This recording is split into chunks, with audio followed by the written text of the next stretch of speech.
Good morning, everybody, and welcome to another program from the Reformed Church Center. This is the first of three programs looking at the 2020 Vision Report. If you're not in the RCA, you may have to do some background reading on the 2020 Vision Report. If you're not in the RCA, though, I really wonder why you're spending a Saturday morning with us talking about it, because we're not even sure that we want to spend a Saturday morning talking about it. I see John Messer, who was actually on the committee that prepared it, laughing at that because he probably least of all wants to spend time talking about it, but he's graciously here. Let's begin with a word of prayer. Gracious God, we thank you for the gift of this day and the gifts you bring us with it. We thank you for safely getting us through another turbulent week, for all the ways you have been present with us, and let us feel that presence and be comforted by it in the midst of so much uncertainty in our world. Be with us now in our discussions and our sharing, that we may feel your Spirit moving among us and be guided by that movement, so that everything we do and say may be to your honor and glory. We pray it through Christ our Lord. Amen. Again, welcome to this session. There will, as I said, be two more sessions about the 2020 Vision Report, one on December 12th and one on February 13th. The report comes in three parts, and as we talked about how we'd set this up, we knew it was too much for one session, but how should we best divide it? And finally, it was just, well, let's just do it the way they did it in the report. That works. It helps us be nicely Trinitarian at the same time. I am so glad everybody can be here. This is, of course, a free program from the Reformed Church Center, and we are always glad to offer those, but we also appreciate the support of folks who'd like to be friends of the Reformed Church Center.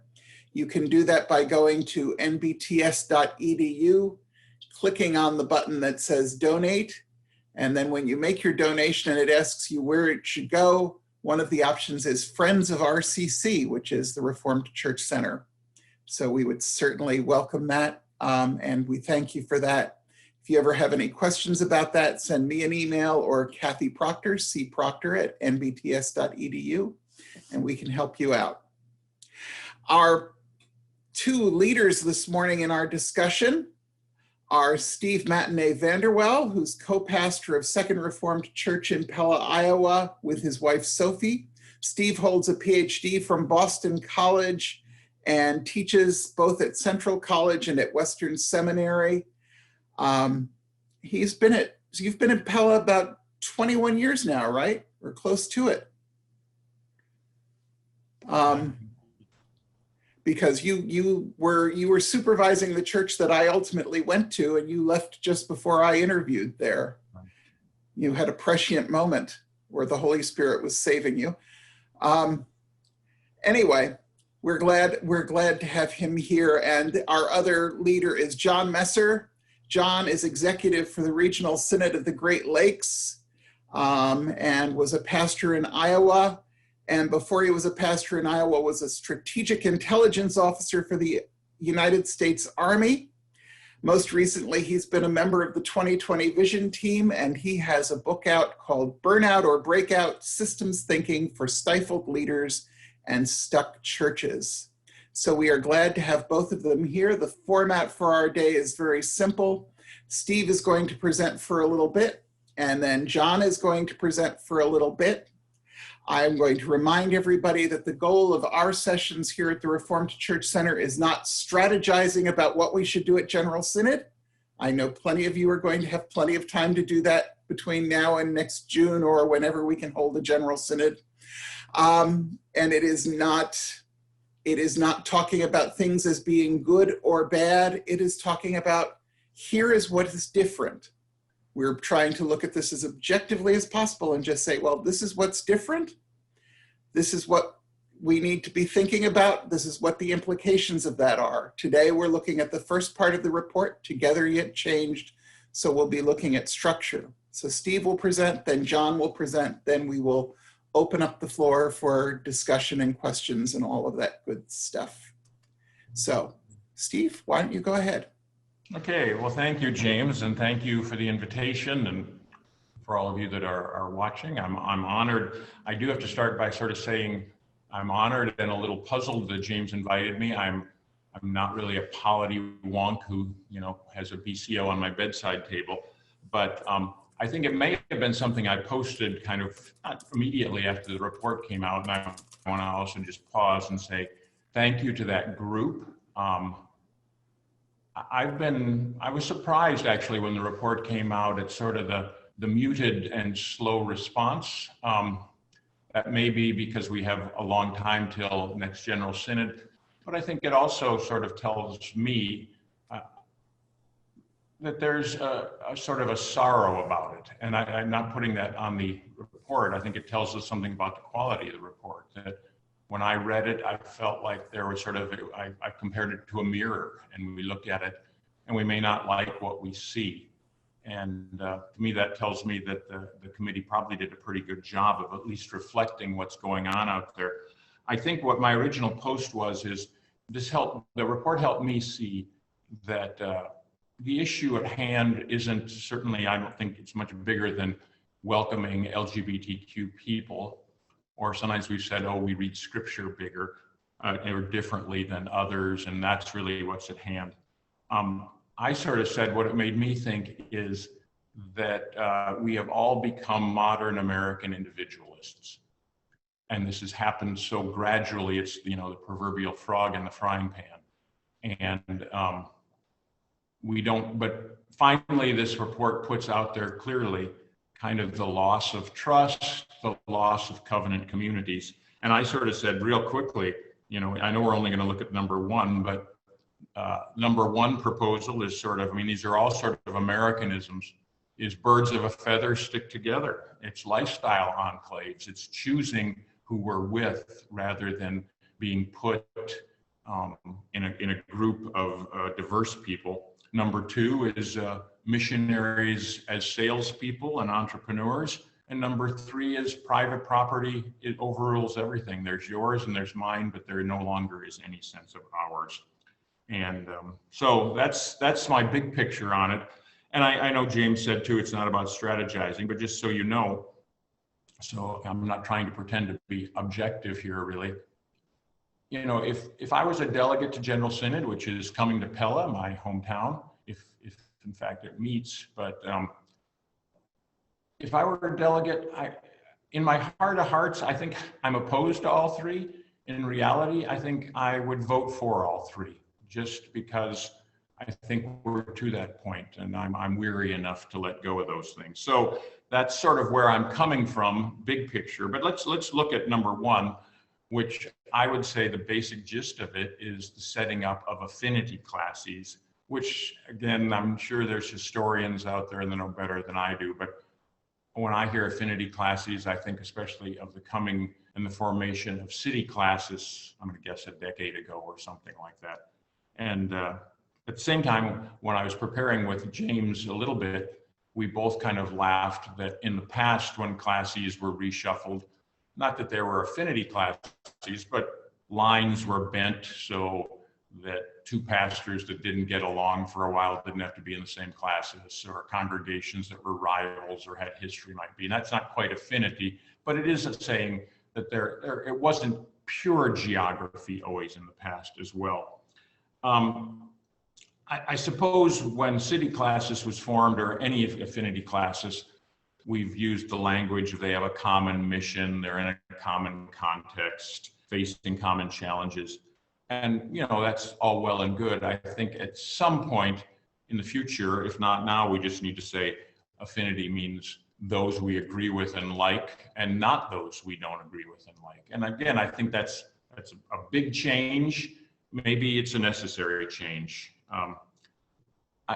I think a question I'm asking is if the number three proposal about the gracious exit and separation happens, won't we probably have affinity classes without trying? I mean, that maybe one almost becomes moot as people start separating and congregations go here, congregations go there. And just to make it a little more concrete, if my congregation, if 2/3 of the classis leaves, can a third of my classis be viable? And, or are we already a affinity classis because of people graciously separating?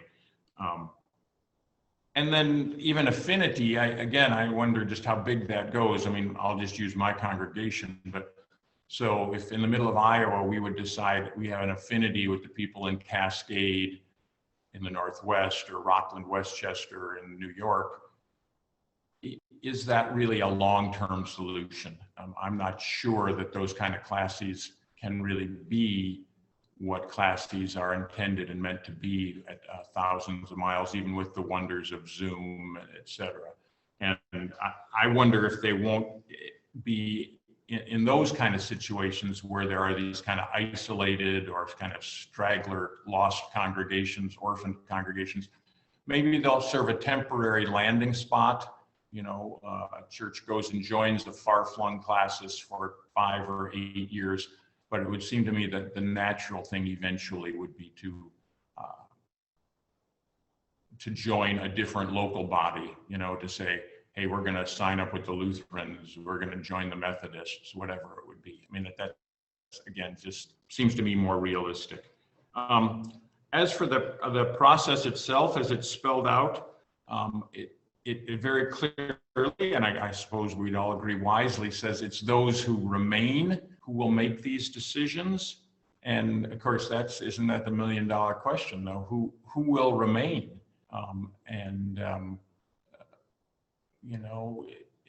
It's probably not as clear cut as Group A versus Group B, but it seems to me that there's a lot on the table there that, again, may be decided beforehand before we even get to implementing number one, if we would do that, about setting up a committee, and we'll get to that. But by who leaves, who stays, there'll be sort of, like I said, sort of unintended affinity classes that almost sort of bubble up more organically or in a sort of an impromptu way, perhaps long before number one would ever become more officially codified in the BCO or anything like that. So I think a possible critique would be a hard word, but number one, it has to be, I guess, necessarily rather fuzzy.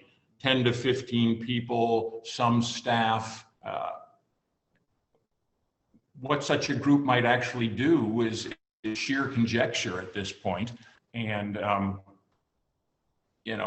I think you just have to live with that. But also, again, just the timeline of all this, that if you think this is approved at this synod, goes to 2/3 of the classes, comes back, then this group gets set up, then they study for 2 years, then they bring it back. I mean, we're talking the middle of this coming decade before all this stuff would become official. And while I've always been one for kind of slowing the process down, and I'm not one who uses we can't keep kicking the can, it just seems to me that things are going to kind of probably unravel more quickly than that. And like I said, that some sort of affinity setups will just happen long before anything like this is clearly defined and approved and then reapproved and all that kind of stuff. So it sometimes maybe seems a little bit to me unrealistically long-term thinking, and that, like I said, more organic, impromptu solutions will pop up before this ever even becomes implemented.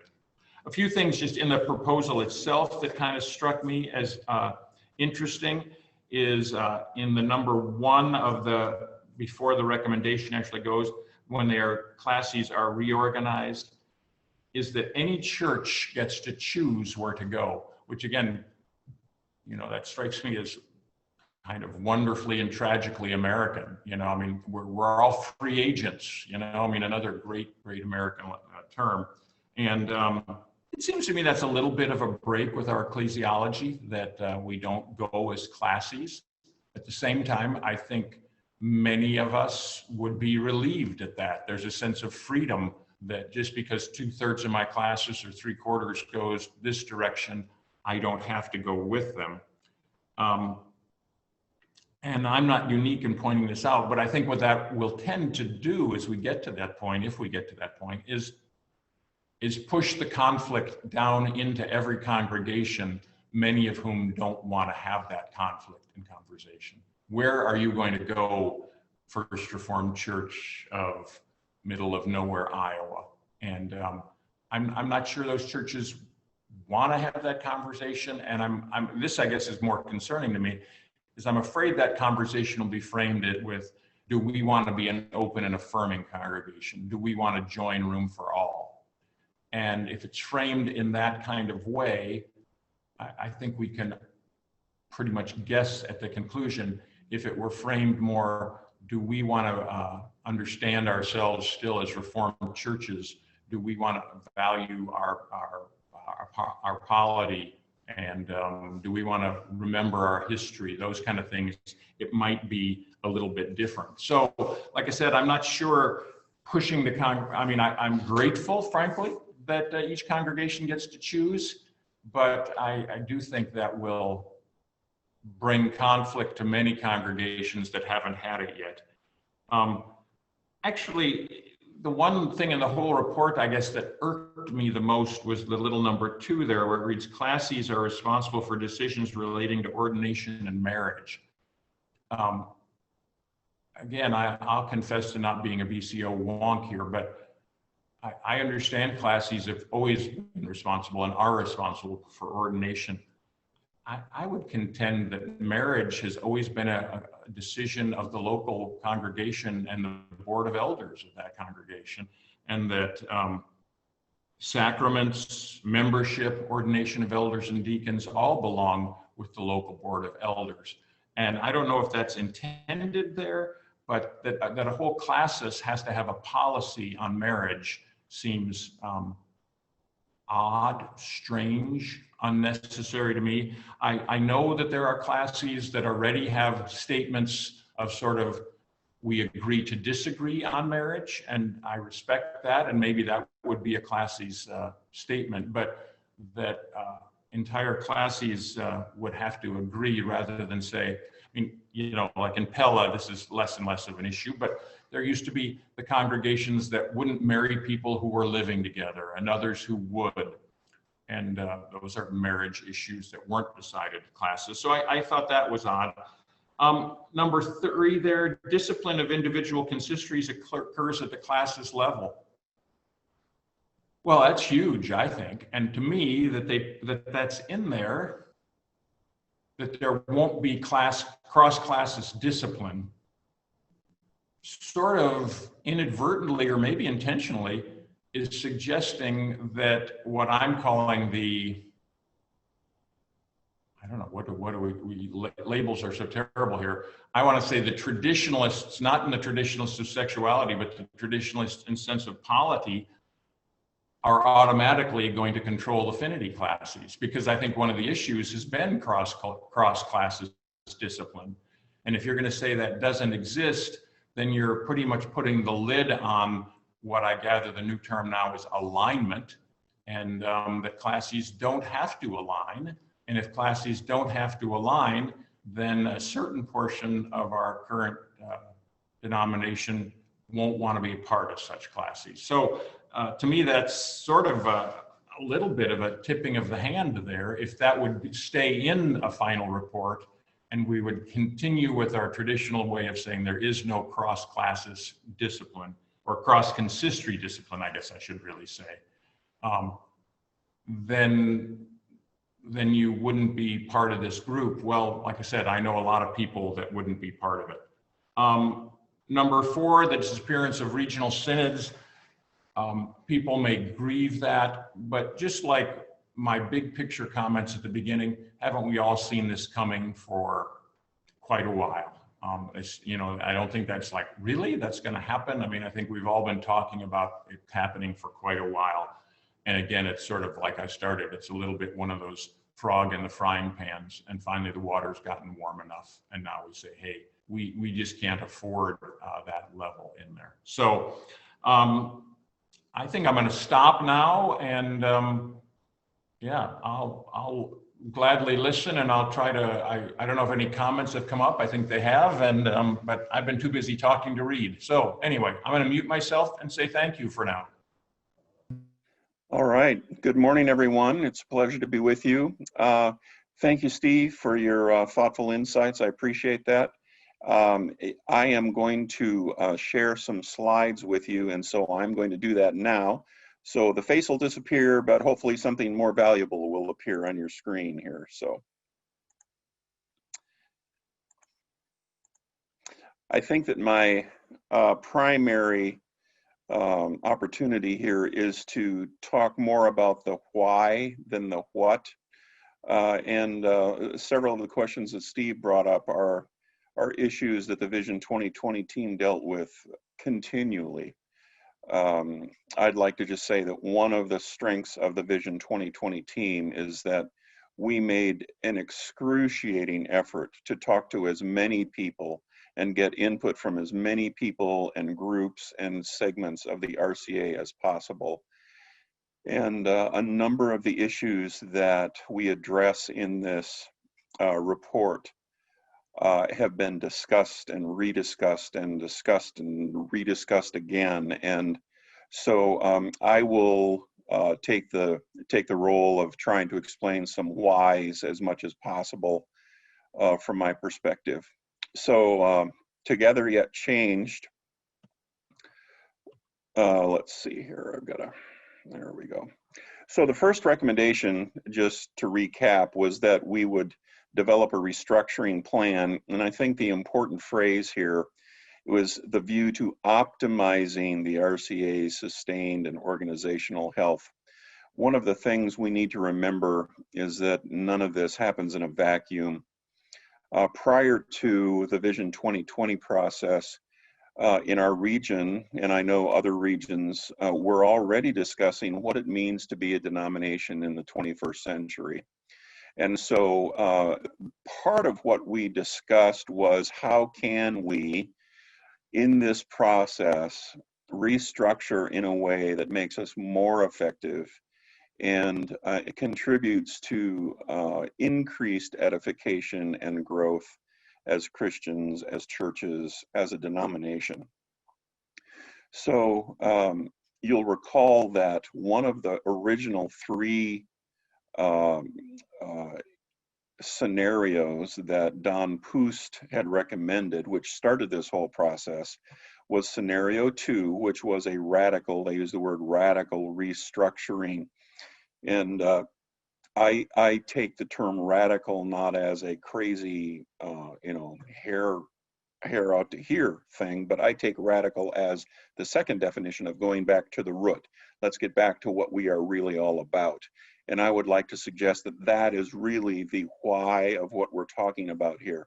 It's getting back to what we are all about. It's what we're supposed to be about, and not being distracted or pulled away by various alternatives that pop up over the years. So the intent of a restructuring is to optimize our spiritual and organizational health. And for example, as Steve mentioned, the whole issue of the regional synods. It's interesting that when I came to my position as a regional executive almost 4 years ago now, very few people could tell me why a regional synod existed. And we have a total of, I think it's two or three pages, no, maybe it's 3 pages now in the Book of Church Order, the smallest section that exists. And so the judicatory purpose is certainly real, but that's a very, very small percentage of what regional synods do.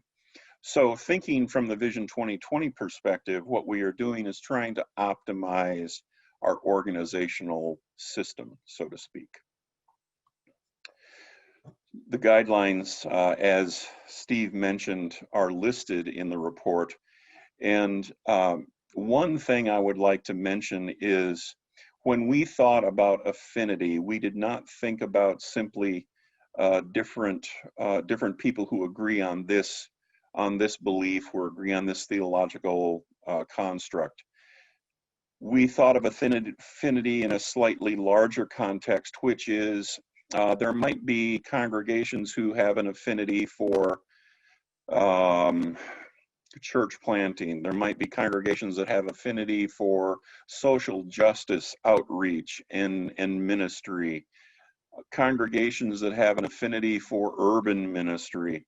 Those are the kinds of affinity that we were thinking about primarily, because the one thing we don't want to do is somehow suggest that affinity includes some but not others based on their theological position about something. We're really thinking more about a mission-oriented affinity, although there are lots of ways to form affinity. So I just want to contribute that affinity is not intending to necessarily exclude, even though it certainly does that by implication. The affinity is really intended to strengthen and to maximize our ability to reach, for example, urban areas, or to strengthen our social justice outreach through working together. And so that's what we were thinking when we talked about that. Classist decision making, as Steve pointed out, very good points. And I agree with what Steve is saying. It is interesting, and I do believe I will. Are we recording this, James? Because I'm going to be real honest here. It's very interesting. Go ahead, James. Yes, we are recording this, but remember, there are no secrets in the RCA anyway, so you may as well be recorded. Yes, that's right. I do agree completely with Steve that one of the things that we are finding, again, we don't do this in a vacuum. One of the things that we are finding is that there is a lot of pressure to move toward and I like to use the word tribes. Tribalism is one of our cultural realities. And I do believe that we are finding that tribalism is leaking into the church, or we bring it to the church. And I think that we see some evidences of that in what we're talking about here. I would like to go down to the fourth guideline, which is examining the viability, responsibility, and effectiveness of regional synods in particular, and the General Synod. Speaking as an executive of a regional synod, I'll tell you, I don't look forward to the reality that I might not have a job in however many years that is. But I will say that when we look from an organizational perspective, which is what we did, and beginning 2 years ago, when we first started this process, one of the biggest conversations that I engaged in was, why do we need regional synods? And I understand the intent of regional synod from the beginning, but the question that we asked ourselves is, are regional synods really contributing significantly to the health and effectiveness of our congregations, and will they be necessary in the future? And I think the answer that we came to was, we think that we can accomplish those things maybe more effectively without that middle layer of organization. So I'll leave that for questions and concerns. The background on this, I think, is very important. We tried to explain why we were suggesting what we were suggesting. And background one is simply that things change, and sometimes we do have to make changes to be effective in our current contexts. And one of the things that we wanted to try to do was eliminate obstacles and stumbling blocks that keep us in this constant state of tension and anxiety and battling over issues that we might be able to resolve if we approached communication and decision making differently. So that's essentially what we're saying. We're trying to say, is there a better way to do decision making so we're not constantly locked at the horns? Our second background is simply moving from an organizational concept of product delivery. In other words, General Synod staff produces products, And the customers are regional synods, classes, and congregations, and moving toward an empowerment model where General Synod staff are more responsible for equipping, training, facilitating, coaching, which in my language, I call that pushing the power down.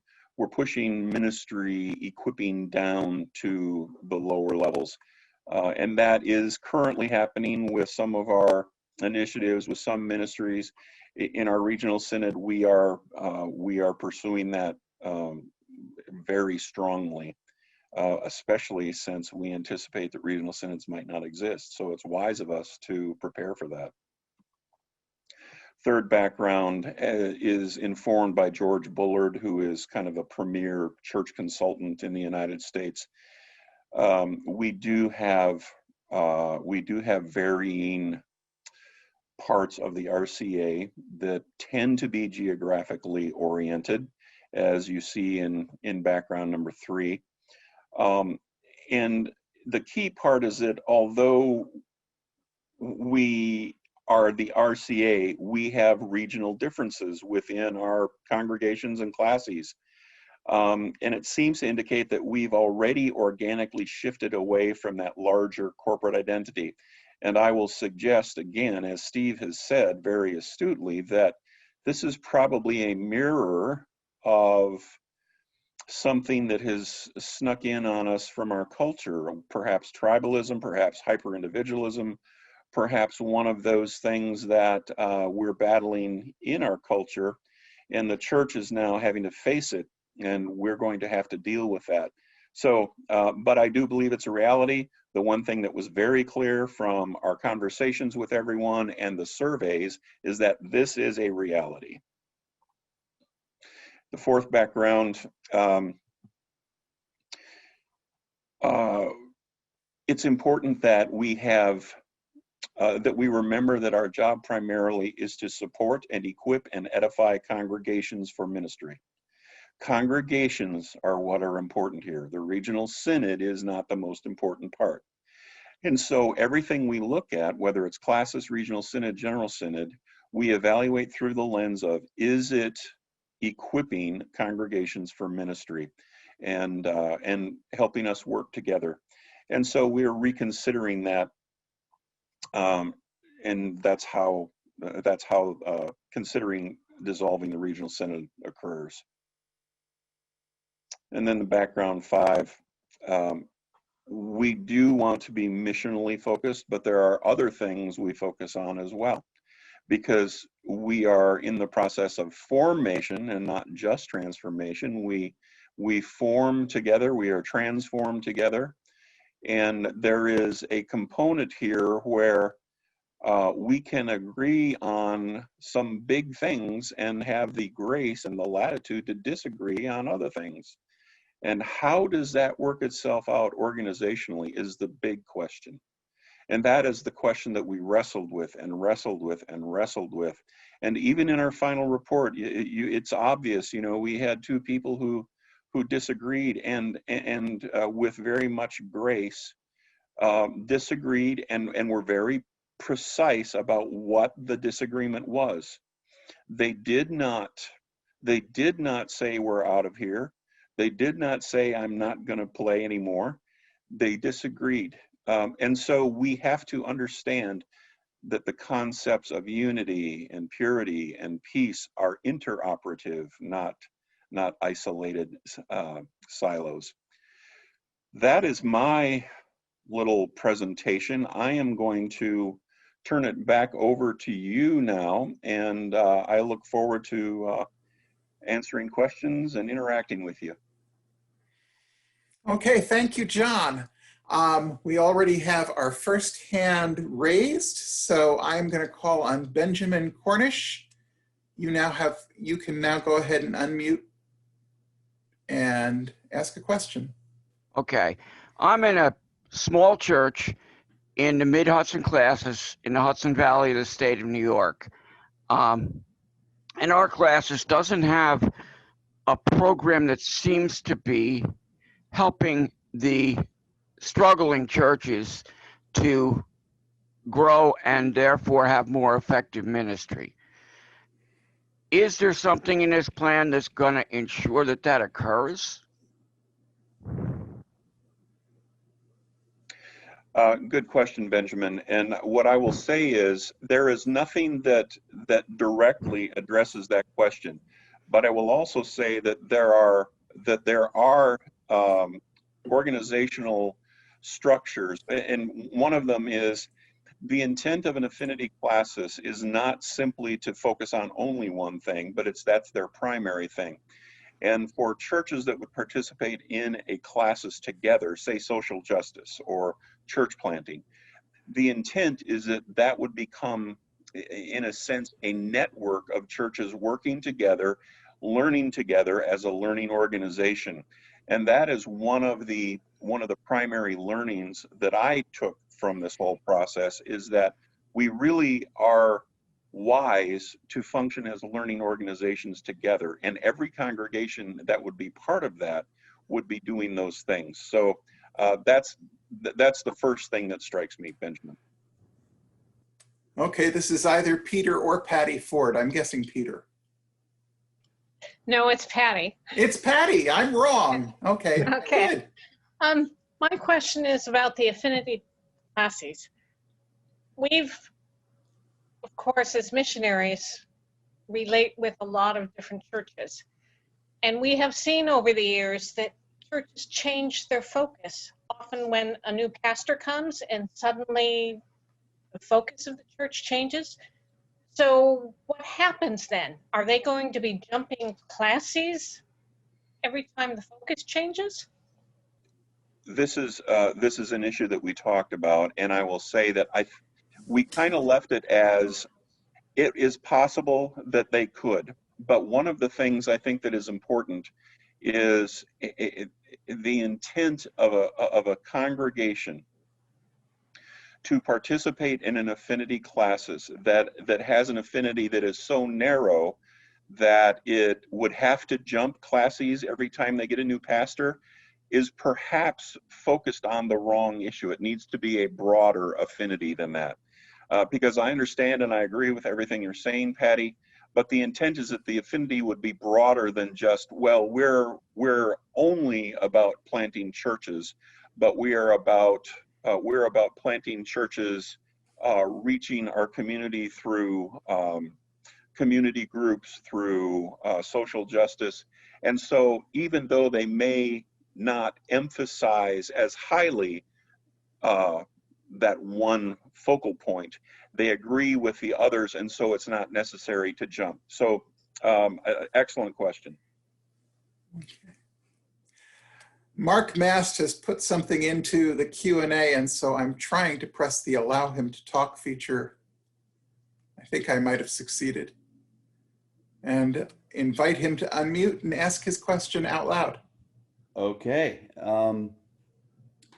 So I've done church planning. I've been very involved with, social justice work, and I'm also at an open affirming church. And I'm just curious what conversations have happened if the congregation I'm serving joins an affinity group around one issue, but in reality, there's another group where we're going to feel more safe. And so you talk about affinity groups not being so narrow, and yet if the classes are controlling issues around marriage, and we can deny this issue all we want, but if we have classes deciding issues around marriage, we really need to know what that classis is gonna be focused on.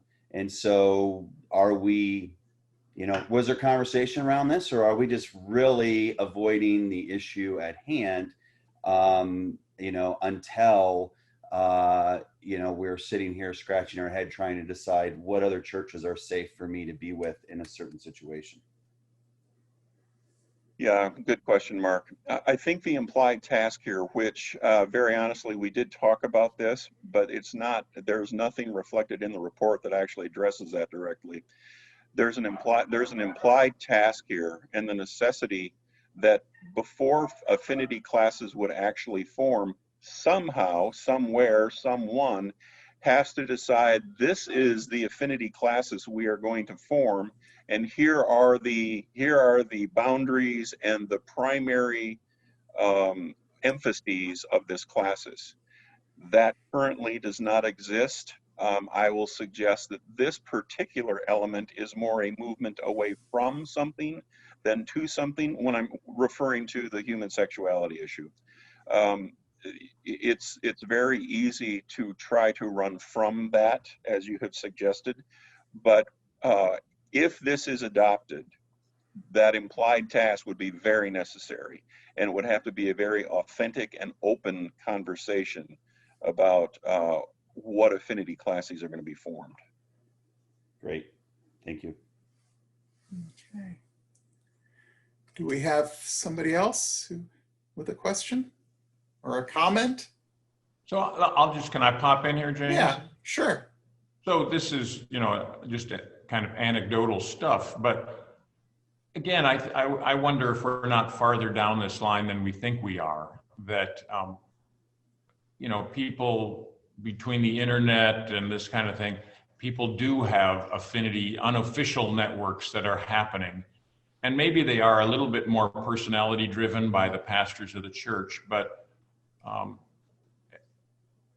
I would, I guess I'm saying I don't know that it becomes that problematic to figure out where you're going to land finally. I mean, I still think the issue of getting that down and having a congregation decide those things, or to tell them, hey, we need to pick a new home, will be difficult. But I think affinities are happening and have happened. There are people in my town that are colleagues that I never talk to except at a classes meeting. And there are people across the country that I might talk to every other week. So these kind of things, at least relationally, are happening. And I understand relationships aren't classes, but I do think we're farther down the line than we might think about some of this stuff, that it's sort of, again, it's not really out of the blue as much as it's reflecting stuff that's already happening. I agree completely, Steve. That's an excellent observation. As a matter of fact, the alternatives that are being discussed in addition to the Vision 2020 report are certainly affinity discussions. One of the things I just would like to point out is we did talk a lot about trying to avoid forcing congregations to make a choice that they don't want to have to make. And I believe that one of the ways we can do that is, and I'll take responsibility for this, but I think that affinity classes can help us avoid forcing congregations to make choices about things that they don't want to have to choose. For example, if we have congregations that are strongly involved in social justice ministry, everyone knows, I think, that there is no single belief in a congregation. Congregation is composed of people who believe different things, and that is just reality. So one of the things that we can do is to take the pressure off of that congregation and not force them to have to choose about this or that, by allowing an affinity classes to be formed, where that affinity classes is composed of churches who believe various things about certain issues, but they're all agreed on this one issue. And I think that that's the positive part that I see in it. Okay, Jim Brownson. Go ahead and unmute yourself. Okay, my question has to do with the whole notion of affinity classes. And the question is, all right, let's project 10 years down the road. There's some new issue. We don't know what it is yet that's going to split the denomination. Will the creation of affinity classes mean that the whole denomination reorganizes again because now there are different sets of issues? Good question, Jim. And we talked about that a lot. One of the things we have to remember is that affinity classes is just one of the changes that would be made. This is a systemic change, and one of the simultaneous changes that has to happen is what was suggested in the report, that we need to rethink, and it didn't name this, but we need to rethink how we communicate and how we make decisions. Because if we form affinity classes but don't change how we make decisions or how we communicate, in other words, what I mean by that is, do we have any opportunity for discussion and the exchange of ideas and conversation about things before we have to vote on them? We're simply prolonging or stalling the same problem that we've dealt with up till now. So it's an excellent observation, and I think you're right. Okay, Lisa Bontemps. Thank you. So I come from a classis in New Jersey, and I always tend to look at things from a very logistical position as an elder, not as a pastor. And in looking at these affinities, my first question is, I understand what you were saying about how there might be different affinities based on issues of mission, social justice, et cetera. I guess what I struggle with is it this committee that's being recommended who will decide what the different affinities are? And furthermore, knowing, as Jim Brownson mentioned, that new things could come up, do churches, will they have some fluidity in their ability to switch classes if they decide that this year our affinity is for missions, but maybe next year it's for social justice? And further, does anybody really believe that these affinities are going to be anything other than based on traditional versus affirming sexual orientation matters? Because I understand and I appreciate what you said earlier about the intent is not necessarily that this has to be based on the issue of marriage and LGBTQ identification, whether they're affirming or not. But color me a little skeptical about believing that this is really anything other than that when it comes down to how the classes are going to be formed. The other thing that I will just say that I made a comment earlier in the chat before I realized we were supposed to do it in the Q&A, is that, you know, we do have a classis right now that my church belongs to that doesn't agree on everything and has traditionally as well as affirming churches, and it works and they get along and they don't agree, but they like each other. Where does that leave a classis like that who perhaps has different ideas about how missions should be done, or how social justice should be carried, or whether or not marriage should be addressed by Board of Elders or at the classis level? How do we stay together in communion if we're forced to choose an affinity classis where we're going to be split because of some of these differences? Steve, I'll be interested to hear what you would have to say about this as well. I'll give my initial response, Lisa. Excellent questions. I would like to suggest that you are saying that we have kind of the ultimate affinity classes, which is it's the messy classes. And I don't mean that in a negative way. I mean that it's a classis that is willing to live in the tension, that it's willing to live with the mess. That is the ultimate reality that we would hope for. If you can get along, even though you don't agree on everything, I personally think that's a great place to be. Along with that, I will suggest to you, at least in my region, and I can tell you about other pockets of this, the issue that we have to remember is that, yes, there are those who, the primary forefront issue is human sexuality.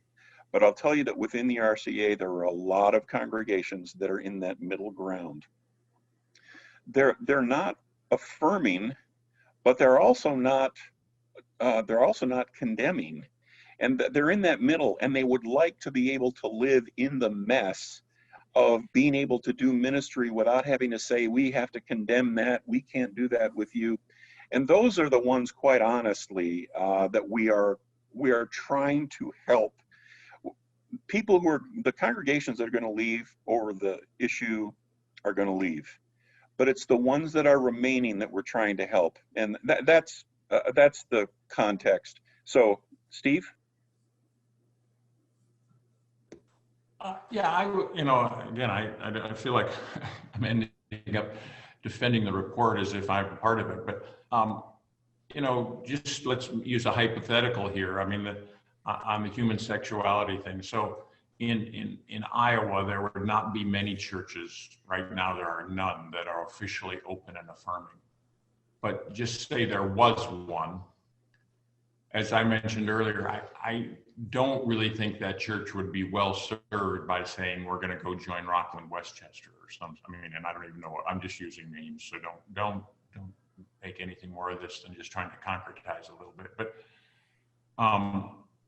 I think the way forward would be to say, if there was such a congregation, hey, we'd be happy to be in a classes where you can accept us for being that. And we know that every classes meeting, we're not going to be haranguing about that, and that's not going to be the issue. And we're not going to say who's going to be on executive committee and not, because we don't want people from that church representing leadership and So at least in the little Reformed church, where the pool is relatively small, it seems to me that a lot of places are going to have to find a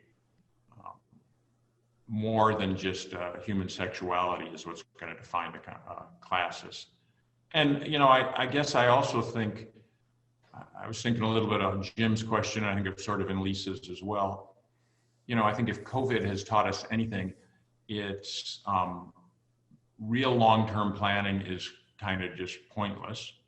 And that precedent is kind of out a little bit too, that, someday I imagine, if Jesus doesn't come back before then, yes, historians will note the 2020 and how it played itself out. And I think Jim's correct, that new conflicts, new divisions will come up. But it seems to me that even 2020, in a big picture of somebody's writing a dissertation someday on the Reformed Church in the 21st century, this is just one step in what's going to happen in 2035.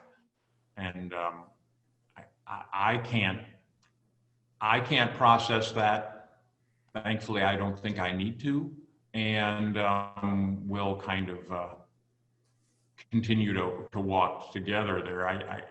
When I talk to my friends in denominations who have addressed human sexuality, Presbyterians, Lutherans, they tell me that there is sort of a relief for a while. I mean, it's sort of, we now all are more or less on the same page, and those that didn't think like us are someplace else. And I think there will be that, and that's not a bad thing. But I think Jim's correct. New conflicts, new divisions will come up, and how we deal with those. Best case scenario is that we do have better methods to deal with those things. And if anything, the human sexuality discussion has helped us to say, hey, you may think X and I may think Y about the burning issue of 2035, but have we not learned that that's not reason to separate? It's not an issue of salvation or the lordship of Christ or these kind of things. And, maybe we'll have developed better habits by then. I can hope, and I also sort of don't need to worry about it. At least I don't personally. Thomas Kaiser.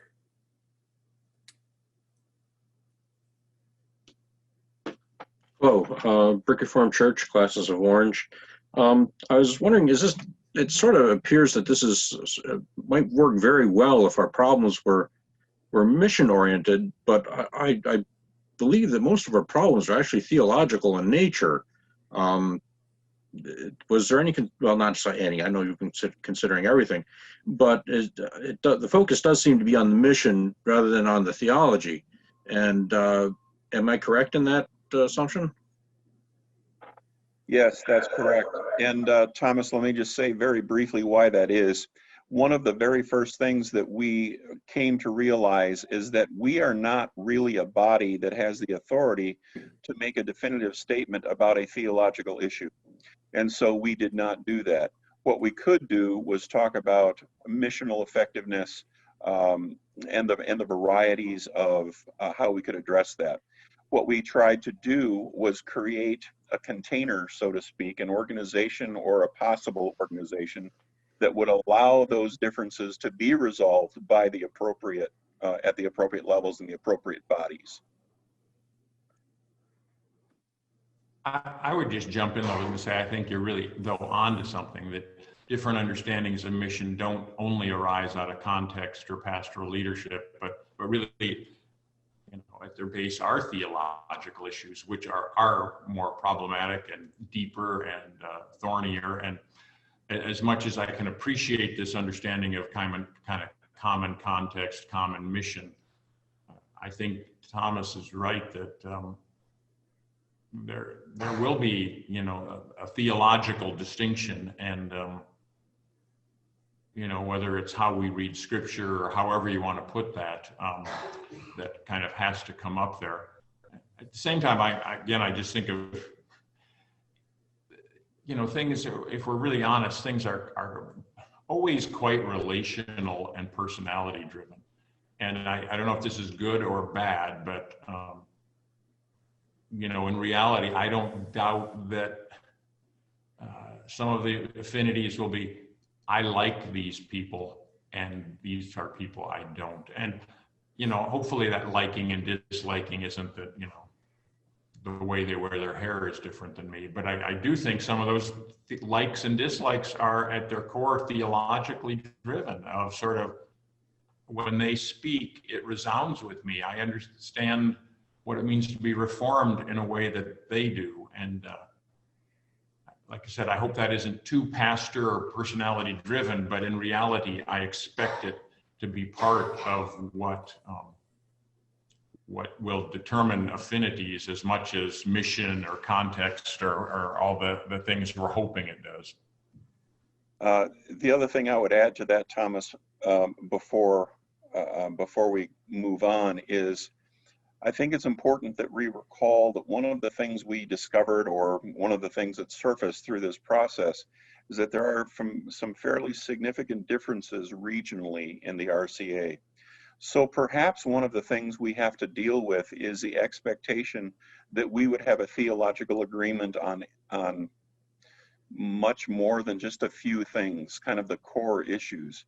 Because quite honestly, it is correct, Steve, that theology drives mission, absolutely. But when our theology differs regionally and the context differs regionally, I think that implies that we have to be willing to be flexible in expecting common beliefs about things other than the very core. So it's a great question, Thomas. Thank you. Okay. Is there anybody else who has a question, a thought, so, James, an can I opinion? ask a question? Of course you may. So I would just like to kind of hear a response about this number 3, discipline of individual consistories occurs at classis level, which, as I tried to say in my little time, would seem to be counter to the trend that has the word alignment there. That if you're in this new RCA with affinity classes, you have to accept the fact that you cannot discipline or be disappointed by what a church does in a different classes. And if that's the case, I'm good with that. I'm bravo, yay, I'm really good with that. But I know that there are many who aren't. And by putting that in there, I realize too that they put that in there and this group of 10 to 15 may take it out if we ever get that far down the road. But by putting that in there, it seems to me you're siding with at least the traditionalists on polity and not with our polity is broken crowd. And if the polity is broken crowd departs, a fair amount of our conflict departs. That'd be my take, and I just wonder what John might say about that. Yeah, good observation, Steve. And On the one hand, I agree with you because this was I hate to say primarily because I can't represent everyone on that committee, but I can say that we did discuss a lot the fact that a lot of the cross classis and cross congregational conflict was over human sexuality. And if we are trying to address that, and the people who have had a problem with it leave, then where's the problem? So yeah, that's an excellent point. The other thing I point out again is that remember that there are other components of this systemic change that would take place. And I would hope that one of those would be a better communication model so that it even takes away the necessity or the need for cross classes or cross congregational blaming and shaming, or I'm sorry, that's just what comes to mind. So yeah, good points, and I agree. I think it might be addressing an issue that may not be as much of an issue if this is adopted, but we just wanted to make sure that we pointed out that systemically this is something we need to address. Well, I'm going to ask another one then, James. Okay, then. Cool. So I just wonder, John, what kind of a timeline? Like I said, it seems to me that all of this starts getting, us into the middle of the decade before this could happen. If Synod meets this coming June, then it goes to classes, then it comes back, then we'd set up this group of 10 to 15 people, presuming they might want 2 years rather than 1 year. Then they bring it to General Synod. Like I said, it seems to me that the action on the ground may be happening faster than that. And is there a way, a discussion to fast track this, or is it just sort of, hey, polity is polity, and we'll take it as it comes and deal with situations? I just wonder. Like I said, that was kind of one of my concerns all the way along. Is this going to happen kind of in a sort of willy-nilly or organic or hodgepodgey way, regardless of what happens? Yeah. If we operated in our traditional way, it would take, it wouldn't, this will not be worked out for 3 to 5 years.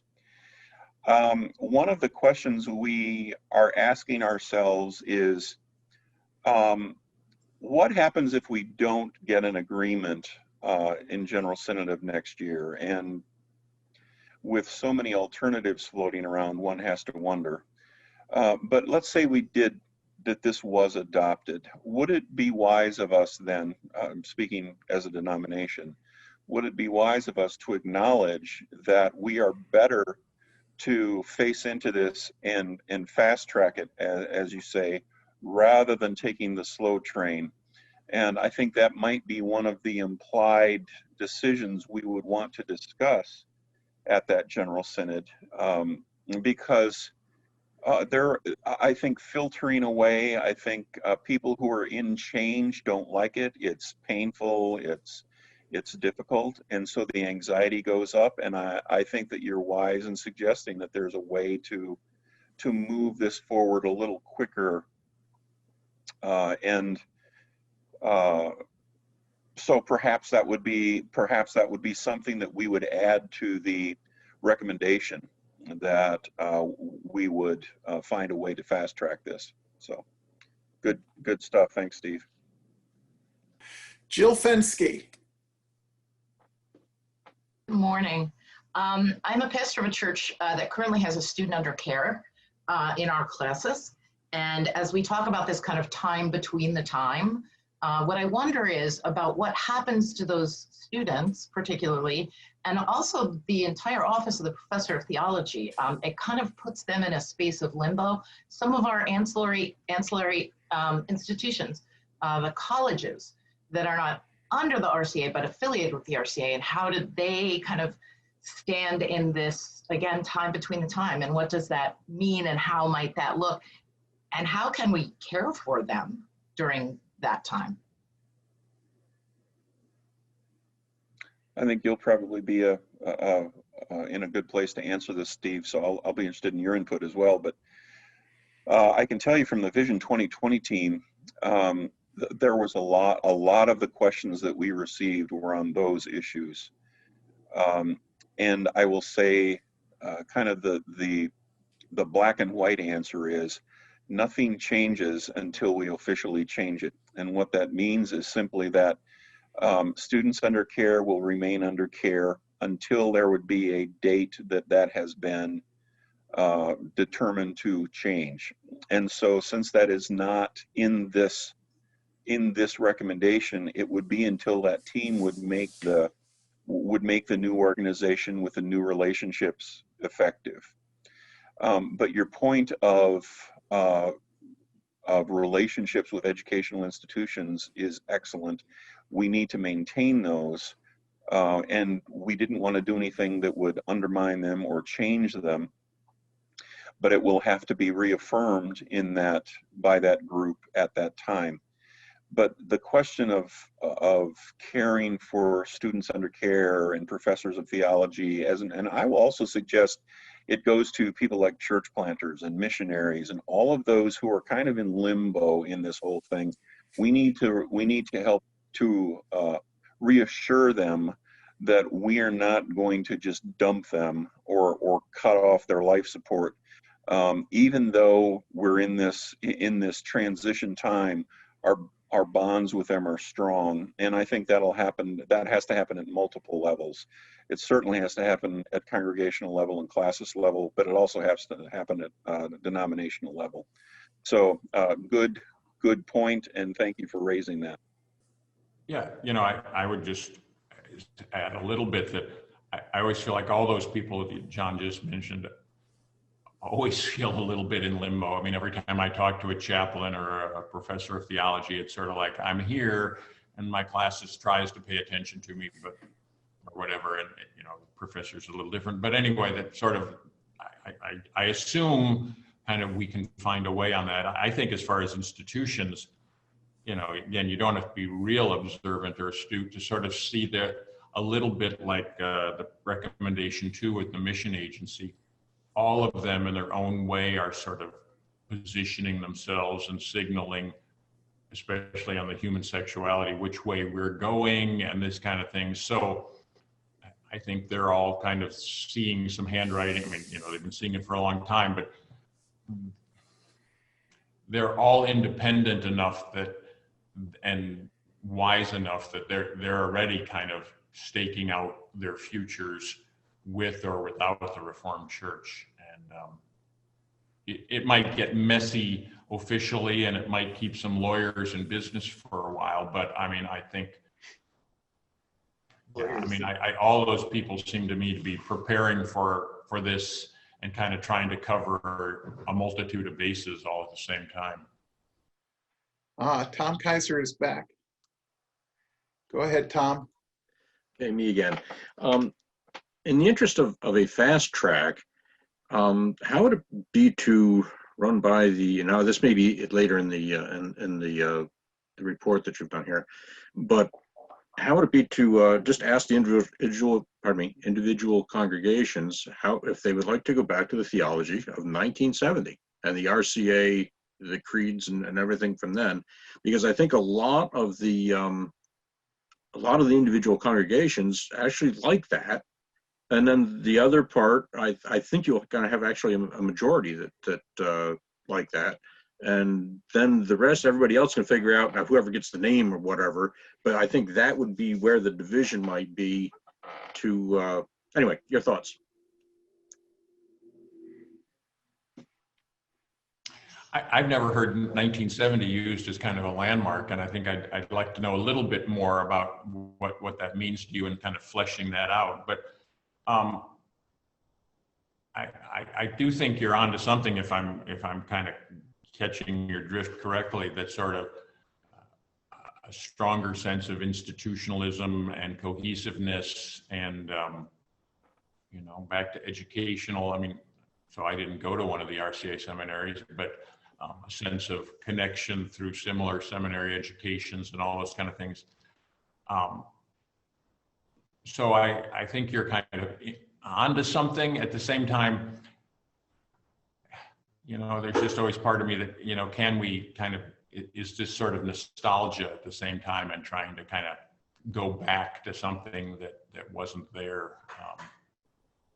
You know, it's hard to go back in time, but I would imagine that some of the affinities would be similar to that. That would be people that say, hey, you know, it matters to us that I'm part of a denomination that was begun in 1628, and you know, it matters to us that yeah, I don't know what else would go under that 1970s label. At least we mention the Heidelberg Catechism on occasion. I don't know, but so I maybe Thomas, you can tell us a little bit more what's in that 1970s that isn't just sort of golden nostalgic wistfulness. I believe that's the point as growing up, that the real issue, and for me, it also comes to the women in ministry, which I believe has actually led to our current situation. And actually, if you, my point is to get back to the scriptures and to have the discussion. I mean, as people say they interpret things differently. Well, I'd like to hear what they interpret differently and how they do that. And I think back in 1970, there's a system. The polity works very well for someone who is quite traditional, and it's a very nice denominational setup at 1970. But then we have a lot of we've been fighting, and I think we've been fighting and not necessarily naming the theology, because yeah, it comes out as sexual sexual orientation, or that that whole ball of wax, but that's not the issue. The issue is, do you agree on what the words of God say? And I think a lot of the of our denomination actually likes that idea, as opposed to what has come since then as to, well, I feel this is the way to go, or we should change the wording, or we should change the focus from the original, what our actual focus stated in all our standards is, which is the Bible.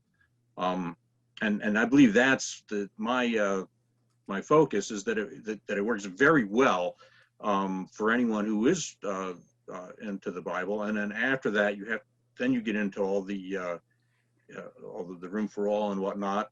Their view, they can, that's fine, but I don't agree with it. But I think that we already have a great system. Let everybody else go and make their own system. I mean, if they want the name, give them the name. But I would like to consider that sort of before the sort of mishmash are going on various things that aren't really the focus, which is the theology. Thank you. Okay. I'll just say real response to that real quickly. I mean, I hear you. And I mean, I've observed too that I always feel like when we get into debates in the Reformed Church, we do theology to a point, but then we have to implement it, and it all becomes about polity, and we don't do the theology and the scripture debates. I guess where I differ with you is that it's always so clear what scripture says, or that one side has scripture on it. I mean, I think any debate we've had, people would point to that they are siding with scripture, not sort of throwing scripture aside. And the other thing, I guess, again, this is my sort of concern about nostalgia, those historians out there that know better than I mean, recently I saw a quote someone threw up from 1890 about, these tiresome divisions in the Reformed Church and how long will they continue. And so to kind of sort of act like before 1970s, people weren't debating things and reading scripture differently. I wonder about that. I mean, was there more homogeneity in American society, and therefore probably in the Reformed Church? Yes. But as to sort of any side sort of saying, well, we're the scripture side, I think that's just a big oversimplification. I'm going to throw something in very quickly as a historian, which is I'm not sure that people in 1970 who had lived through the Synod of 1969, which was quite the event, would say that, oh, this is the nice, simple, quiet time when we're all agreeing on everything. And as Steve says, you can go back to the 1890s. I was recently reading a document with an argument about accusations of homosexuality from the 1730s. So we've been doing the same. The more things change, the more they stay the same, and the more we keep doing them.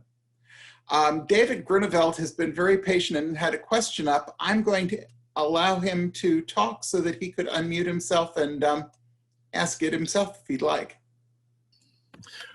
Hi. So I appreciate Jill's question about what are we doing about our students under care and at our seminaries and our institutions. And it's nice to think that we're doing business as usual until we change things, but I understand that Western Seminary decided not to act on the certificates of fitness for ministry for students this year because they want to wait till issues of human sexuality are resolved and the future of the denomination are resolved. Therefore, we're putting people's lives on hold. We're losing students who are called to ministry through the Reformed Church in America. And so we aren't doing business as usual. We're not caring for one another or our students. And so I wonder how long we're going to live our lives on hold and expect to be able to continue. Coronavirus is making us realize that when you live your life on hold, businesses close, life changes, and things stop functioning. So what's the reality is we're not doing business as usual. So how do we,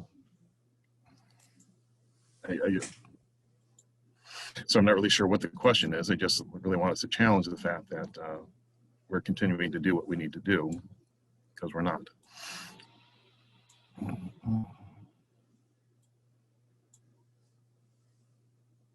Yeah, David, I'm not sure how that decision was made at Western Seminary. I think there is a flurry of activity at various levels that people are making based upon, I hate to use this word, and I hope I'm not incorrect, but I think people make assumptions about what will or will not happen, and therefore they react or respond to that. What I'm suggesting is simply that as a Vision 2020 team, the intent is that we would not cut off support or eliminate relationships with organizations. And if that isn't happening, I'm sorry to hear that. And I don't like reactionary activities, but unfortunately there's a lot of that going on right now. And that's what happens when people are anxious. And so, yeah, I don't disagree with what you're saying, but the Vision 2020 team is trying to suggest a better way. Okay. Anybody else? Any other?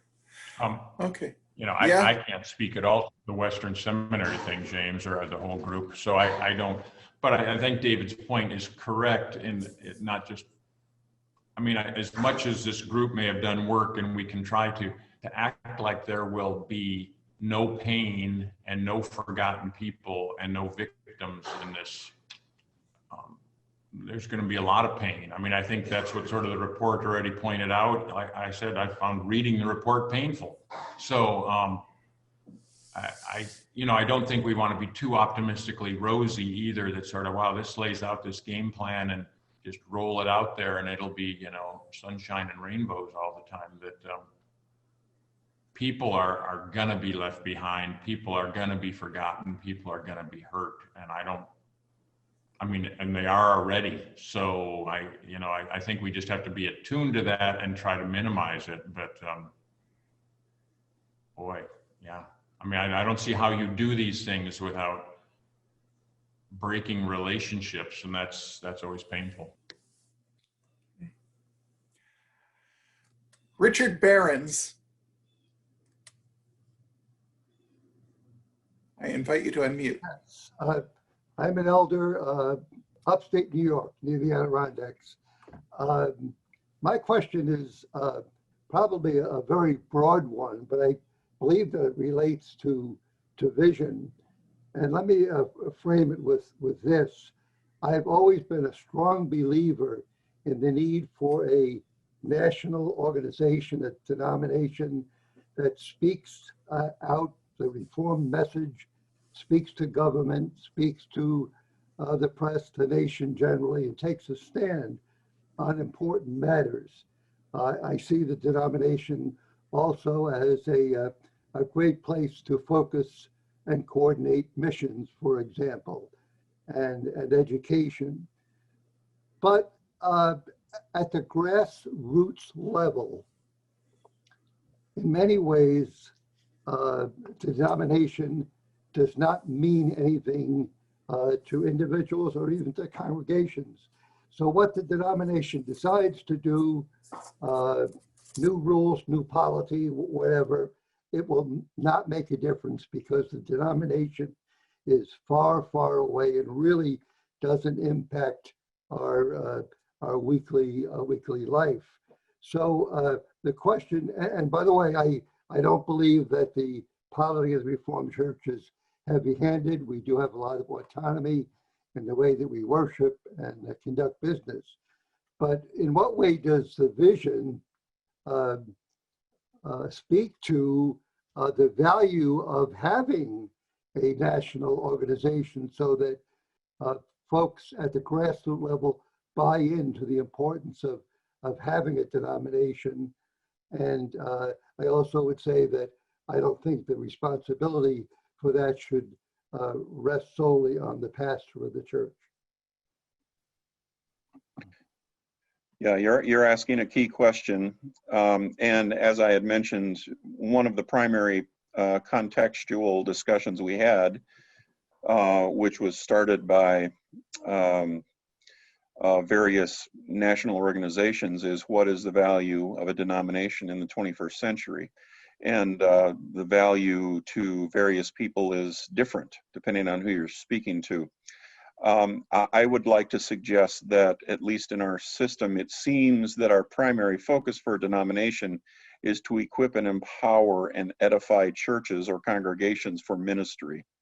If we're not doing that, then we have to ask ourselves why that's not happening. So if we have congregations that see no value in a denomination other than, well, we belong to this place, but we don't really get any value from it, I ask myself why that's the case. Why is that? And what do we need to change about that? Denominationalism is dying. Our country is reflecting that we don't value denominations as we once did.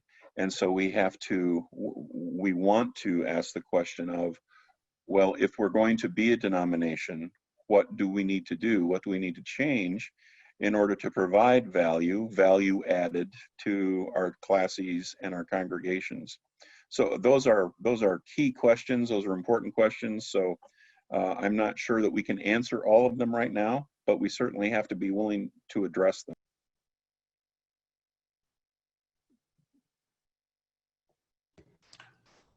I'm not really sure what to add to that.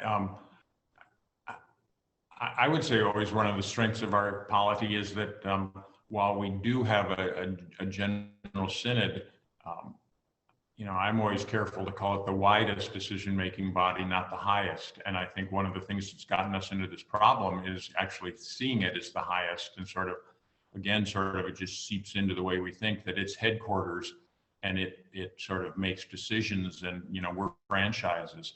And I think that one of the decisions, when I was talking about marriage decisions, that the church is focused in the congregation, and the elders and the decisions about the word and sacrament is where the action happens. And so at the same time, so I'm not for any sort of hierarchicalism. In my own town, though, we had a church that left the denomination, not our denomination, but sort of, we don't need denominations. Well, and then they have a major scandal and fiasco. All of a sudden, who do we turn to? Where do we get help? All these kind of things. So, I always say, it's nice to ignore the BCO until the trouble happens, and then you're kind of glad you have some people out there and resources outside yourself. And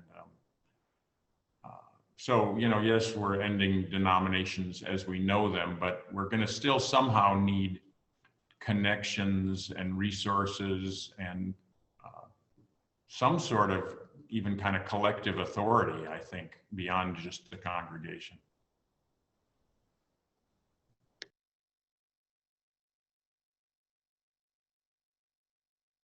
I'm going to jump in here for a moment just and do the historical perspective thing one more time.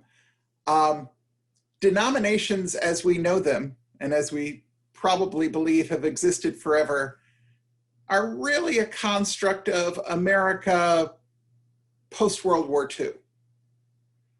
The RCA did not have a general secretary before the late 1960s. We didn't do that. We had a stated clerk of General Synod, and until after World War II, the stated clerk of General Synod had a real job the rest of the time. Running the General Synod was not considered to be that big a deal. We were a church for a lot longer than we were a denomination, certainly in that sense. And so the idea that we might go back to being something different from what we've been as a late 20th century denomination isn't all that far-fetched. There's been a note passed to me through the chat by somebody who's a current Western student who's uncertain that her internet connection will allow for her to be heard if she speaks this, so I'm going to speak it. I am a Western student, and the email I received stated that all students except one were approved in May, and that the outstanding students CFM is going to be revisited at the board's meeting this month. So there's that. I'm not sure that any of us here can speak to that, nor am I sure we want to. I would point out that on February 23rd, as part of the Reformed Church Center's other ongoing series this year, which is around the idea of theological education in the RCA, on February 23rd at noontime, we will have both seminary presidents involved in a colloquy talking about this whole idea of certifying fitness for ministry and what that might mean in the 21st century and how we might be going about it. And hopefully we'll also have a General Synod professor in on that discussion as well. Are there any other questions or discussion for today? I do not see any more hands coming up, and we are very close to the time. We are almost exactly at the time that we said we would be wrapping up today. So unless something pops up very quickly, I'm moving my cursor around to make sure that there is not something I'm missing. I'm going to take this opportunity to thank John and to thank Steve on behalf of all of us. I want to thank all of you for being here and being present and being part of this discussion. As I said, this is just the first of a few on this topic. There are other things going on at the center. Check out nbts.edu and the Reformed Church Center page to find all the things that are going on. Next month, we will not be discussing Vision 2020. I know you're all so terribly disappointed about that, but we will be discussing on November 7th, Liturgy and Justice with John Bell from the Iona community. So anybody who'd like to be part of that, you're certainly welcome. Have a nice day and a good weekend, and I hope to see you all again soon. Thank you. Bye-bye.